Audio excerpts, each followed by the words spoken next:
Syed Abdul Rafe जो कि बात करेंगे करियर काउंसलिंग के हवाले से। आप सबकी भरपूर तालियां सैयद अब्दुल राफे।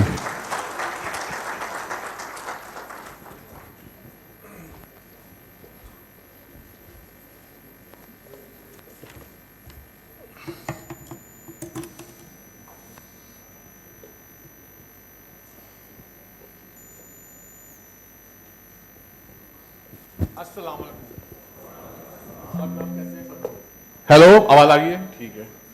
मेरा नाम सैयद अब्दुल राफे अत्तर है और मैं काफ़ी इम्प्रेस हूँ। चैम्बर में ये मेरी पहली कॉन्फ्रेंस जो मैं अटेंड कर रहा हूँ और थैंक टू एजाज, बहुत 11th आवर में उन्होंने मुझे मौका दिया है। और मैं कल रात को ही 10 दिन के ट्रिप के बाद नॉर्थ पाकिस्तान से यहाँ रात को ही पहुँचा था, लेकिन बड़ी बात है।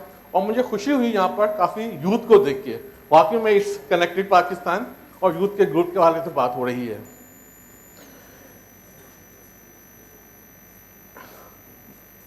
हम सब स्टूडेंट्स को छोड़ के, स्टूडेंट भी ऑलमोस्ट 20 या 25 साल से छोटा है, एक दो बच्चों का कोई और छोटा बच्चा नहीं होगा जिसने अपनी एकेडमिक कंप्लीट ना की हो। Is there any person in the hall जिसने अपनी एकेडमिक कंप्लीट ना की हो? सर क्या कर रहे हो जी? सेकेंड ईयर ना, इंटर कर लिया आपने, मैट्रिक चले आपने? एनी गाइस जिसने मैट्रिक कंप्लीट ना किया, ओ लेवल ना किया हुआ? तकरीबन सब नहीं किया हुआ है। अगेन लेट्स थिंक कि आज आप जो कुछ कर रहे हैं, कभी सोचा था हमने यही करना है? Any person in the hall including me, मैं भी बताऊंगा अपने बारे में, कभी हमने सोचा था कि हम जो कर रहे हैं यही हमने करना था? Anyone who's the experts, who's the excellence career oriented professionals? I don't think so. हम सब धक्के खा के, मार खा के, पिट पिटा के अपनी पोजीशन पे पहुंचे हैं। ज़्यादातर हमने अपने एकेडमिक चूज कर ली होगी कि हमने मैट्रिक वो सीए करना है, मेडिकल फील्ड में जाना है, इंजीनियरिंग की फील्ड में जाना है। लेकिन मैं मोर देन 50-60% लोगों को जानता हूँ, इंक्लूडिंग मी, जो जिस फील्ड के बंदे थे हम उस फील्ड में नहीं एक्सेलेंस कर सके। नॉर्मली हमारे साथ होता क्या है, हम जिस इन्वायरमेंट में रहते हैं ना, जो हमारे पेरेंट्स, हमारे बड़े अपनी ख्वाहिशात पूरी नहीं कर पाते हैं, वो अपने औलाद के रूप में देखते हैं। और वहाँ पर वो इस बहुत बार ये एलिमेंट मिस कर जाते हैं कि आप और आपके बच्चों में, आपके बहन भाइयों में वो स्किल्स, वो चीज़ नहीं होती जो आप में है। लेकिन हम सिर्फ इस बेस पे कि अब्बू ने कहा था इसलिए मैं डॉक्टर बन गया हूँ, सिर्फ मैं इंजीनियर इसलिए बनेगा, अम्मी ने कहा था इंजीनियर बन जाओ, या तुम इंजीनियर नहीं बने तो खानदान में हमारी नाक कट जाएगी। ये वो बहुत सारे टैबूज थे जो मैं अपनी जनरेशन की बात करता हूँ। अब तो आप जनरेशन में बहुत अपॉर्चुनिटीज हैं, लिमिटेड सोर्सेज होते थे। मैं यहाँ बात करना चाहूँगा कैरियर काउंसलिंग की। शुरू में इस सब्जेक्ट को, वो कैरियर काउंसलिंग को ज़्यादा इंपॉर्टेंस नहीं दी जाती थी, लेकिन ये एग्जिस्ट करता था। होता क्या था, हमने कोई फील्ड लेनी है तो घर में जो पढ़ा लिखा बंदा होता था उसके पास चले जाते थे। और वो पढ़ा लिखा बंदा, कितना पढ़ा लिखा बंदा था उसको किसी ने टेस्ट नहीं किया था, ठीक है ना, वो अक्सर बैकफायर हुआ है। तो उस हवाले से हम चले जाते थे। लेकिन now career counselling is a professional scientific process और एक क्वालिफिकेशन बन गई है। और मैं अब चाहता हूँ, मैं स्पेसिफिकली कैरियर काउंसलिंग को बहुत फोकस करता हूँ। और थोड़ा सा मैं अपना तारुफ करवा दूँ कि मैं ये बात किस तरह कर रहा हूँ, क्योंकि मैं समझता हूँ कि मैं खुद एक छोटी मोटी एग्जाम्पल हूँ।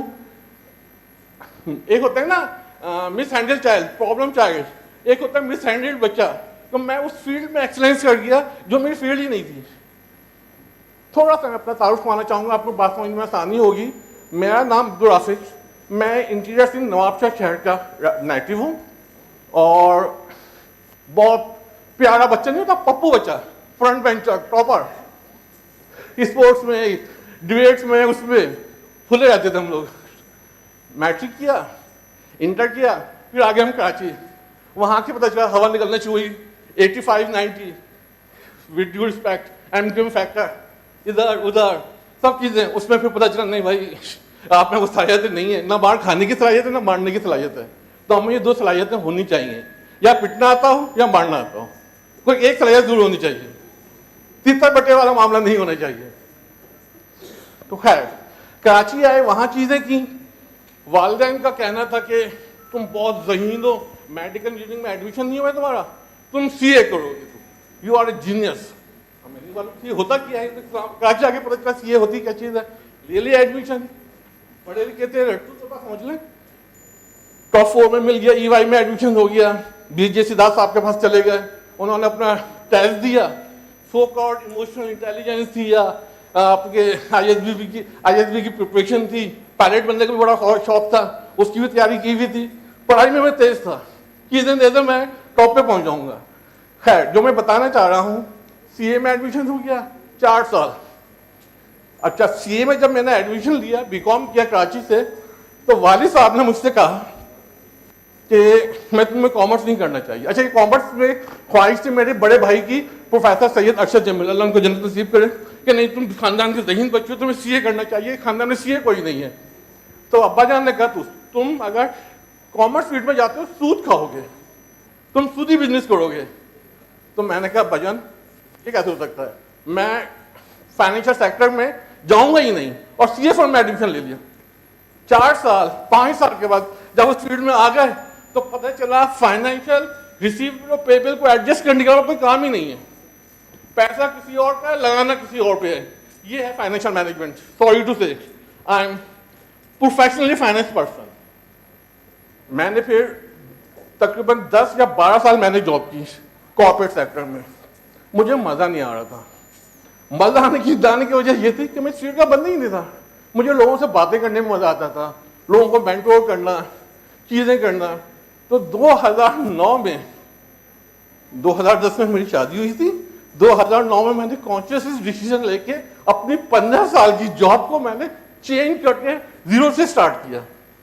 अच्छा ये वाली बात ना बड़े भाई को मालूम, ना इन लॉस को मालूम कि अभी भी बच्चे की शादी की और भाई साहब बेरोजगार हो गए। इतना बड़ा चैलेंज। तो कहना मैं चाह रहा हूं, मुझे 2009 में शिद्दत से रियलाइज हुआ I am not contributing, even I am not in participatory mode. एक होता है ना पार्टिसिपेशन, कि आप जॉब कर रहे हैं, अच्छी खासी सैलरी मिल रही है, आपके बीवी बच्चे कजन साल में ट्रिप पे लगा लेते हैं, वो है। एक होता है कंट्रीब्यूशन मोड, मतलब अल्लाह ने आपको सलाहियतें दी हैं तो आप उस मोड में क्यों नहीं जा रहे, किसी को देने वाले मोड में। मैंने अपनी फील्ड चेंज की, रिफा यूनिवर्सिटी ज्वाइन की इंडस्ट्रियल लाइसेंस के तौर पर। मोर देन 93 से लेके 2010 तक 17 साल मैंने कॉर्पोरेट फाइनेंस, कॉर्पोरेट इंडस्ट्री में काम किया। सारी की सारी गड़बड़ कहां से आई? मुझे अगर शुरू में ही कोई मेंटोर कर देता कि Rafi you are not a finance guy या फाइनेंस इंडस्ट्री के बंदे नहीं हो, तो जो मेरे 15 या 20 साल जाए हुए वो जाए नहीं होते। तो जो मैं आपसे कहना चाह रहा हूं, कैरियर काउंसलिंग की इंपॉर्टेंस ये है कि आप कॉलेज लाइफ में भी या इवन स्कूल लेवल पे ये सेशन होने चाहिए।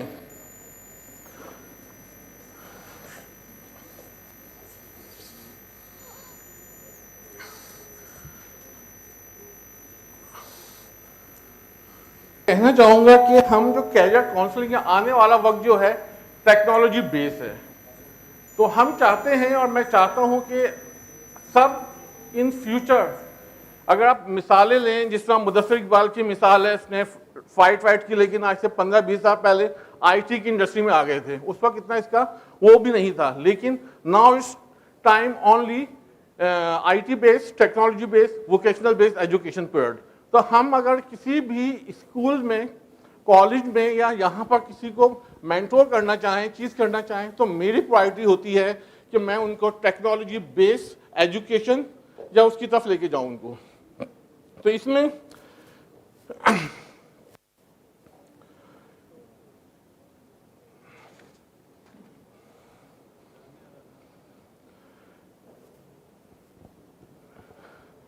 टेक्नोलॉजी बेस्ड कैरियर ओरिएंटेशन के लिए आपको जरूरी है ये 2-3 चीजें मैं आपको शेयर करूं।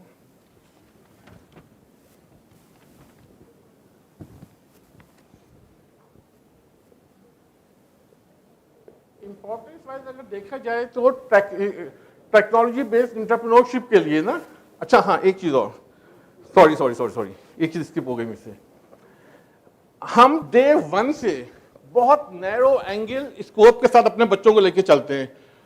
पढ़ोगे करोगे और तुमने जॉब करनी है, गवर्नमेंट जॉब जो ट्रेडिशनल है, और हम जैसे जो मिडिल जॉब का उर्दू स्पीकिंग तबका ना तीतोड़ में होता है ना बटेरों में, वो जॉब को सोचते से आगे सोचते ही नहीं है। तो डे वन से हम जॉब जॉब जॉब कह के उस बच्चे को इतना बड़ा स्कोप जो बिजनेस का है या एंटरप्रेन्योरशिप का उसको स्किप कर देते हैं।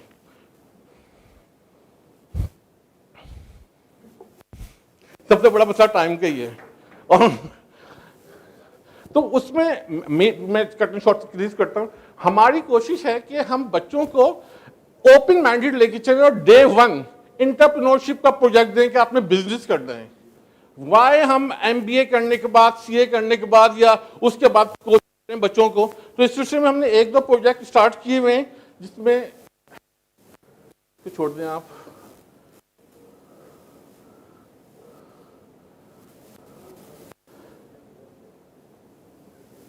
हमने step two becoming a technopreneur for school kids, step हमने स्कूल लेवल पे को एक प्रोजेक्ट में कर रहा हूं, हल्का सा जिक्र कर देंगे। मिडिल जॉकर स्कूल है और वहां पे 6th क्लास से ऑनवर्ड हम कोशिश कर रहे हैं बच्चों को टेक्नोलॉजी बेस्ड एंटरप्रेन्योरशिप की तरफ लेके चलें।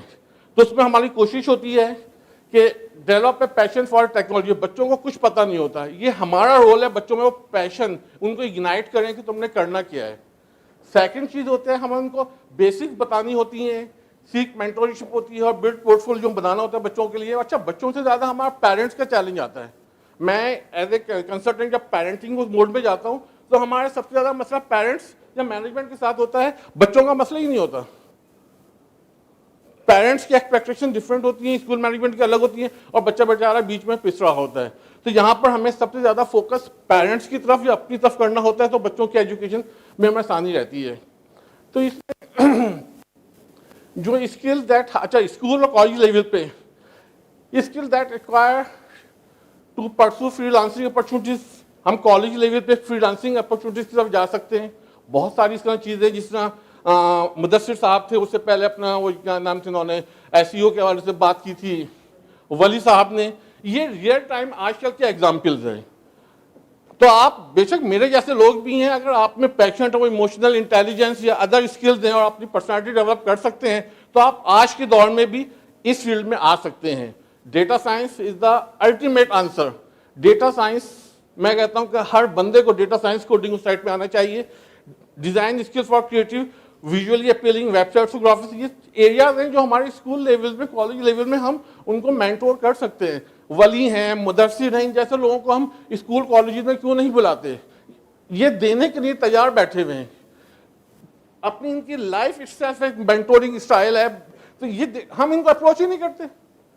तो खैर, हमने एक प्रोजेक्ट एक तो मैं लेके चल रहा हूँ, छोटा सा जिक्र करता हूँ, सोशल एंटरप्रेन्योरशिप का प्रोजेक्ट है। वजह ये थी कि मैं वेलफेयर साइड पे आना चाहता था, एनजीओ में बनाना नहीं चाहता था, क्योंकि जब कोई आपको कोई पैसे देता है, 5 मिनट 2 मिनट और चाहिए होंगे, जब कोई पैसे देता है ना, वो डिक्टेशन भी देता है। तो ये हमारा चैलेंज है। तो मैंने इसलिए एनजीओ नहीं बनाई, एक सोशल एंटरप्रेन्योरशिप वाला प्रोजेक्ट है, वो मैं फिर कभी जिक्र कर दूंगा, वो आप सब लोग कर सकते हैं। 1 मैन शो है, 2 बंदों के साथ, और किसी भी एरिया को आप सिलेक्ट कर सकते हैं।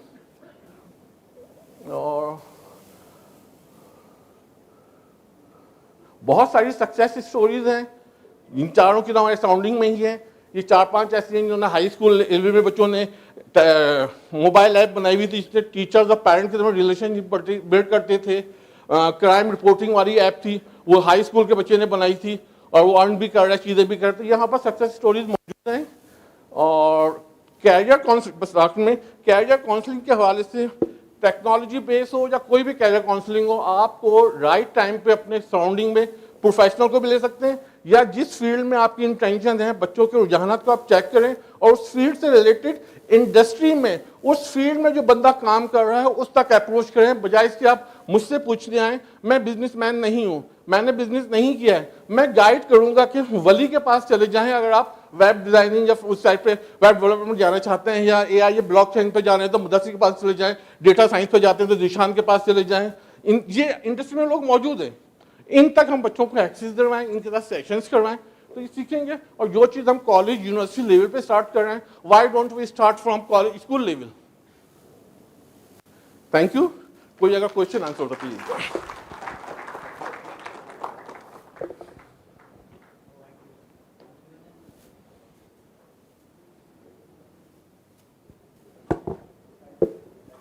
Thank you so much, Mr. Abdul Rafi. And the next speaker